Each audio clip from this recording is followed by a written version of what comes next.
شیریں ایک چھوٹے سے گاؤں میں رہتی تھی۔ وہ بچپن سے ہی بہت ذہین اور ہونہار تھی۔ اس کے والدین کو اس پر بہت فخر تھا۔ شیریں ہر امتحان میں اول آتی تھی۔ اس کا سب سے بڑا خواب ڈاکٹر بننا تھا۔ وہ CSS کا امتحان پاس کرنا چاہتی تھی۔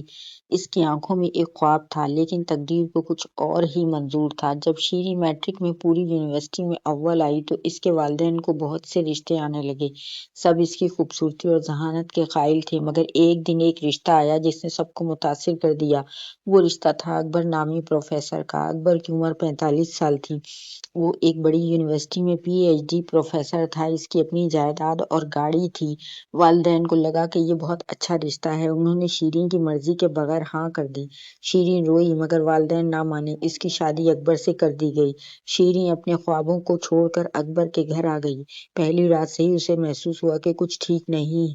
اکبر نے سختی سے کہا کہ میری ہر بات ماننا ہوگی۔ شیریں نے صبر کیا، سوچا شاید وقت کے ساتھ سب ٹھیک ہو جائے گا، لیکن ایسا نہیں ہوا۔ اکبر کے گھر اس کی ایک بڑی بہن بھی رہتی تھی۔ سب اسے آپا جی کہتے تھے۔ وہ گھر کی اصل مالکن تھی۔ آپا جی نے شیریں کو پہلے دن ہی اصول بتا دیے۔ کہا تمہیں صبح 4 بجے اٹھنا ہے، تمہیں سب سے پہلے چائے بنانی ہے، پھر پورے گھر کی صفائی کرنی ہے، کپڑے دھونے ہیں، برتن صاف کرنے اور کھانا پکانا ہے۔ شیریں نے سب کچھ کرنا شروع کر دیا، مگر آپا جی کو ہمیشہ کوئی نہ کوئی غلطی ملتی تھی۔ کبھی کھانے میں نمک کم ہوتا تھا، کبھی برتن صاف نہیں ہوتے تھے، کبھی شیریں کی ساڑی ٹھیک نہیں ہوتی تھی۔ وہ دن رات شیریں کو طعنے دیتی رہتی تھی، کہتی تھی تم ہمارے گھر کے لیے بدقسمت ہو، تمہارے ماں باپ نے تمہیں پالنا نہیں سکھایا۔ شیریں آنکھوں میں آنسو لیے سب سہتی رہی، مگر وہ کسی کو کچھ نہیں بتاتی تھی۔ اکبر کو شیریں کے ساتھ کوئی ہمدردی نہیں تھی۔ وہ اپنی بہن کی ہر بات کی تائید کرتا تھا۔ وہ شیریں کو نوکرانی سے بھی بدتر سمجھتا تھا۔ اکبر نے شیریں کو بغیر اجازت گھر سے باہر جانے سے منع کر دیا تھا۔ شیریں اپنے میکے میں بھی مشکل سے جا پاتی تھی، اور اگر جاتی بھی تو اکبر اسے گھنٹوں ڈانٹتا تھا۔ وہ کہتا تھا تمہارے ماں باپ بے وقوف ہیں، تمہاری بہنیں کمزور ہیں، تمہارا بھائی نالائق ہے۔ شیریں کا دل ٹوٹ جاتا تھا، مگر وہ خاموش رہتی تھی۔ شیریں کی 2 چھوٹی بہنیں تھیں جن کی شادیاں ہونے والی تھیں۔ اکبر نے ان کی منگنیوں میں مداخلت شروع کر دی۔ اس نے ایک لڑکے والوں کو جھوٹ بول کر رشتہ توڑ دیا۔ دوسری بہن کی شادی پر اس نے شرط رکھی، کہا تمہارے والد مجھ سے معافی مانگیں تب میں رشتہ کرنے دوں گا۔ شیریں کے والد بہت عزتدار آدمی تھے، مگر بیٹیوں کی خاطر انہوں نے معافی مانگ لی۔ اکبر نے شیریں کے والد کو سب کے سامنے نیچا دکھایا اور کہا تم کچھ نہیں ہو، میں ہوں جو تمہاری بیٹیاں بچا رہا ہوں۔ شیریں نے یہ منظر اپنی آنکھوں سے دیکھا۔ اس کا دل خون کے آنسو رو رہا تھا، مگر وہ پھر بھی خاموش رہی، کیونکہ اسے ڈر تھا کہ اگر وہ بولے گی تو اکبر اسے طلاق دے دے گا، اور طلاق یافتہ لڑکی کا کوئی مقام نہیں ہوتا۔ شیریں کا ایک بھائی تھا جس کا نام یاسر تھا۔ یاسر بہت محنتی اور اچھا انسان تھا۔ وہ اپنی بہن شیریں سے بہت محبت کرتا تھا۔ وہ ہمیشہ شیریں کے دکھ میں ساتھ کھڑا رہتا تھا۔ یاسر نے اپنا ایک کاروبار شروع کیا۔ وہ دن رات محنت کرتا تھا۔ اس کی کاروباری شریکہ ایک اچھی اور تعلیم یافتہ لڑکی تھی۔ یاسر کو اس سے محبت ہو گئی۔ اس نے اپنے والدین کو بتایا کہ وہ اس سے شادی کرنا چاہتا ہے۔ والدین خوش تھے، کیونکہ لڑکی بہت اچھی تھی۔ جب اکبر کو یہ خبر ملی تو اسے بہت غصہ آیا۔ اس نے کہا مجھے یہ شادی پسند نہیں۔ شیریں نے اکبر سے کہا بھائی خوش ہے، آپ کیوں نہ روک رہے ہیں؟ اکبر نے شیریں کو سختی سے ڈانٹا، کہا تمہیں بولنے کا حق نہیں ہے۔ اور پھر اکبر نے ایک عجیب مطالبہ کیا۔ اس نے کہا کہ یاسر میری بھانجی سے شادی کرے۔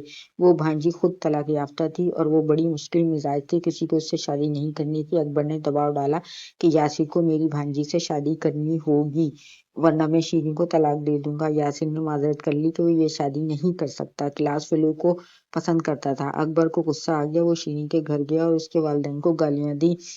کہا تمہارا بیٹا بے عزت ہے۔ شیریں نے اپنے شوہر سے کہا کہ یہ ظلم ہے۔ اکبر نے پہلی بار شیریں کو مارا، اتنا مارا کہ شیریں کے چہرے پر نیل پڑ گئے۔ شیریں رو پڑی، مگر اکبر نہ رکا۔ اس نے کہا تم میری مرضی نہیں مانو گی تو طلاق۔ شیریں کی ماں نے یہ دیکھا تو وہ بے حال ہو گئی۔ انہوں نے شیریں کو اپنے گھر بلا لیا۔ شیریں اپنی ماں کی گود میں آ کر پھوٹ پھوٹ کر روئی۔ اس نے کہا امی مجھ سے اب اور نہیں ہوتا، میرا شوہر مجھے مارتا ہے، ذلیل کرتا ہے، وہ میرے خاندان کو گالیاں دیتا ہے، اور اب وہ میرے بھائی کی شادی میں بھی روک رہا ہے۔ شیریں کی ماں نے کہا بیٹا تم نے بہت صبر کیا، لیکن اب تمہیں اپنے لیے فیصلہ کرنا ہوگا۔ شیریں نے سوچا اور فیصلہ کر لیا۔ اس نے فیصلہ کیا کہ اب وہ اس ظلم کو برداشت نہیں کرے گی۔ اس نے اکبر کو طلاق کا پیغام بھیج دیا۔ اکبر کو یقین نہیں آیا کہ شیریں اتنی ہمت کر سکتی ہے۔ اس نے واپس بلانے کی کوشش کی، مگر شیریں نہ مانی۔ شیریں نے اپنی پرانی کتابیں نکالیں۔ اس نے پھر سے پڑھنا شروع کر دیا۔ وہ روزانہ 12 گھنٹے پڑھتی تھی۔ اس نے CSS کا امتحان دینے کا فیصلہ کیا، لیکن پیسے نہ ہونے کی وجہ سے وہ نہ دے سکی۔ اس نے ایک اسکول میں پڑھانے کی درخواست دی۔ اسکول کے پرنسپل نے اس کا ٹیسٹ لیا۔ شیریں نے تمام سوالات کے جوابات دے دیے۔ پرنسپل حیران رہ گئے۔ انہوں نے شیریں کو فوری طور پر نوکری دے دی۔ شیریں اب ایک اسکول میں پڑھاتی تھی۔ وہ بہت محنت کرتی تھی اور بچے اسے بہت پیار کرتے تھے۔ اسی اسکول میں ایک اور استاد تھا، فرحاد۔ فرحاد ایک نوجوان، پڑھا لکھا اور نیک انسان تھا۔ وہ شیریں کی کلاس کے سامنے والی کلاس میں پڑھاتا تھا۔ فرحاد نے شیریں کو پہلی بار دیکھا تو اس کا دل دھڑکنے لگا۔ اس کی آنکھیں شیریں کی خوبصورت شخصیت پر جم گئیں۔ اس نے شیریں کے غم کو محسوس کیا۔ اس نے اس کی آنکھوں میں ایک الگ کہانی دیکھی۔ فرحاد نے شیریں سے دوستی کرنے کی کوشش کی۔ شیریں نے ابتدا میں انکار کر دیا۔ وہ کسی پر بھروسہ نہیں کرنا چاہتی تھی، مگر فرحاد بہت تحمل اور مہربان تھا۔ وہ روزانہ شیریں کے لیے چائے لاتا تھا۔ وہ اس کی کلاس میں بیٹھوں کو ٹھیک کرنے میں مدد کرتا تھا۔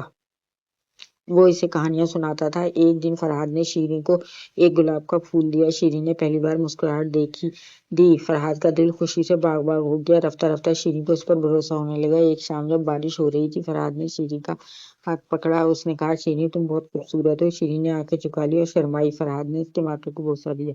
شیریں کا دل پہلی بار محبت سے دھڑکا۔ فرحاد نے کہا، میں تمہیں کبھی تنہا نہیں چھوڑوں گا۔ شیریں کی آنکھوں میں خوشی کے آنسو آ گئے۔ وہ فرحاد کے کندھوں پر سر رکھ کر روئی۔ فرحاد نے اس کے بال تم اتنی غمگین کیوں ہو؟ شیریں نے اپنی ساری کہانی فرحاد کو سنائی۔ فرحاد کی آنکھوں میں آنسو آ گئے۔ اس نے کہا، تم بہت مضبوط عورت ہو۔ تم نے بہت ظلم سہا مگر ہمت نہیں ہاری۔ فرحاد نے شیریں کا ہاتھ اپنے ہاتھ میں لیا۔ وہ اس کی آنکھوں میں دیکھ کر بولا، شیریں میں تم سے محبت کرتا ہوں۔ شیریں نے کہا، مگر میں متعلقہ ہوں۔ فرحاد نے کہا، مجھے تمہارا ماضی نہیں تمہارا کردار دیکھنا ہے۔ تم میرے لیے سب سے خوبصورت، بہترین ہو۔ شیریں کے چہرے پر پہلی بار حقیقی مسکراہٹ تھی۔ فرحاد نے شیریں کو گلے لگایا۔ اس نے کہا، میں تمہیں کبھی دکھ نہیں دوں گا۔ شیریں نے فرحاد کی آنکھوں میں محبت دیکھی۔ اس نے کہا، میں بھی تم سے محبت کرتی ہوں۔ دونوں نے ایک دوسرے کو دیر تک دیکھا۔ بارش کی بوندیں ان کی محبت پھول کی طرح کھلی۔ فرحاد نے شیریں کا ہاتھ تھام کر کہا، تم میری زندگی کا سب سے قیمتی تحفہ ہو۔ شیریں نے کہا، اور تم میرے زخموں کی دوا ہو۔ دونوں نے چاندنی رات میں ایک ساتھ چل قدمی کی۔ فرحاد نے شیریں کو ستارے دکھائے اور کہا، جیسے یہ ستارے چمکتے ہیں ویسے ہی تم میری زندگی میں چمکتی ہو۔ شیریں نے فرحاد کا ہاتھ مجبوری سے پکڑا۔ اس نے کہا، فرحاد تم میرے لیے اللہ کا تحفہ ہو۔ فرحاد نے کہا، شیریں میں تمہارے ساتھ زندگی کا ہر لمحہ گزارنا چاہتا ہوں۔ شیریں نے مسکرا کر کہا، میں بھی۔ دونوں کی آنکھوں میں ایک دوسرے کے عکس تھے۔ اس دن شیریں کو پہلی بار حقیقی محبت کا احساس ہوا۔ فرحاد نے شیریں کے والدین سے بات کرنے کا فیصلہ کیا۔ وہ ان کے گھر گیا، انہیں ساری بات بتائی۔ شیریں کی ماں رو پڑی خوشی سے۔ اس کے والد نے کہا، تم اچھے انسان ہو، ہم تمہیں اپنا داماد ماننے کو تیار ہیں۔ فرحاد نے کہا، میں شیریں کے خوابوں کو پورا کروں گا۔ میں اسے ڈاکٹر بننے سے نہیں روکوں گا۔ وہ جو چاہے کر سکتی ہے، میں اس کا ساتھ دوں گا۔ دونوں خاندانوں کی رضامندی سے نکاح پڑھا دیا گیا۔ نکاح کی رات فرحاد نے شیریں کو گلاب کا ہار پہنایا۔ اس نے کہا، تم میری ملکہ ہو۔ شیریں نے فرحاد کے گلے میں ہاتھ ڈالے اور کہا، تم میرے شہزادے ہو۔ دونوں نے ایک دوسرے کو دیر تک دیکھا اور مسکرائے۔ فرحاد نے شیریں کی پیشانی کو بوسہ دیا۔ شیریں نے فرحاد کی آنکھوں میں محبت کا سمندر دیکھا۔ فرحاد نے کہا، میں تمہیں زندگی بھر خوش رکھوں گا۔ شیریں نے کہا، اور میں تمہارا ساتھ ہمیشہ نبھاؤں گی۔ وہ رات دونوں کے لیے سب سے خوبصورت رات تھی۔ شیریں نے دوسری بار شادی کی، مگر اس بار محبت سے، اس بار عزت کے ساتھ۔ اس بار کسی نے اس پر کوئی شرط نہیں لگائی۔ فرحاد نے شیریں کو CSS کی تیاری کے لیے مکمل سپورٹ دی۔ شیریں نے 1 سال تک دن رات پڑھائی کی۔ فرحاد خود اس سے پڑھاتا، اس کی نوٹس بنواتا۔ جب شیریں تھک جاتی تو فرحاد اسے حوصلہ دیتا۔ وہ کہتا، تم کر سکتی ہو، میں تمہارے ساتھ ہوں۔ شیریں فرحاد کی باتوں سے نئی توانائی پا لیتی تھی۔ دونوں ایک ساتھ پڑھتے، ایک ساتھ کھاتے، ایک ساتھ چاند دیکھتے، ایک ساتھ دعائیں مانگتے۔ شیریں کا کہنا تھا کہ فرحاد میرے ساتھ ہے تو مجھے کسی کا ڈر نہیں۔ آخرکار شیریں نے CSS کا امتحان دیا۔ جب نتیجہ آیا تو شیریں پورے صوبے میں پہلی پوزیشن پر تھی۔ فرحاد نے شیریں کو زور سے گلے لگایا۔ اس نے کہا، تم نے کر دکھایا، مجھے تم پر فخر ہے۔ شیریں کی آنکھوں میں خوشی کے آنسو تھے۔ اس نے کہا، یہ سب تمہاری دعاؤں اور ساتھ کی وجہ سے ہے۔ فرحاد نے شیریں کے ہاتھ کو بوسہ دیا۔ اس نے کہا، تم میرا فخر ہو۔ شیریں نے ڈاکٹر بننے کا امتحان بھی پاس کر لیا۔ آج شیریں ایک کامیاب ڈاکٹر ہے۔ فرحاد اور شیریں ایک ساتھ لوگوں کی خدمت کرتے ہیں۔ وہ پورے شہر میں اپنی محبت، ایمانداری کے لیے مشہور ہے۔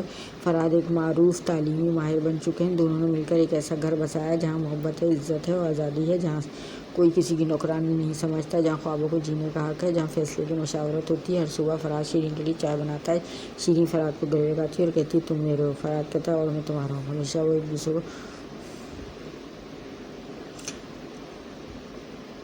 دوسرے کو روزانہ محبت کے الفاظ کہتے ہیں۔ شیریں کے بھائی یاسر نے بھی اپنی محبت سے شادی کر لی اور وہ بہت خوش ہیں۔ اکبر کو جب پتہ چلا کہ شیریں اتنی کامیاب ہو گئی ہے تو اسے بہت پچھتاوا ہوا۔ اس نے شیریں سے معافی مانگنے کی کوشش کی، مگر شیریں نے کہا، میں نے اپنا ماضی چھوڑ دیا ہے، اب میں اپنی نئی زندگی میں خوش ہوں۔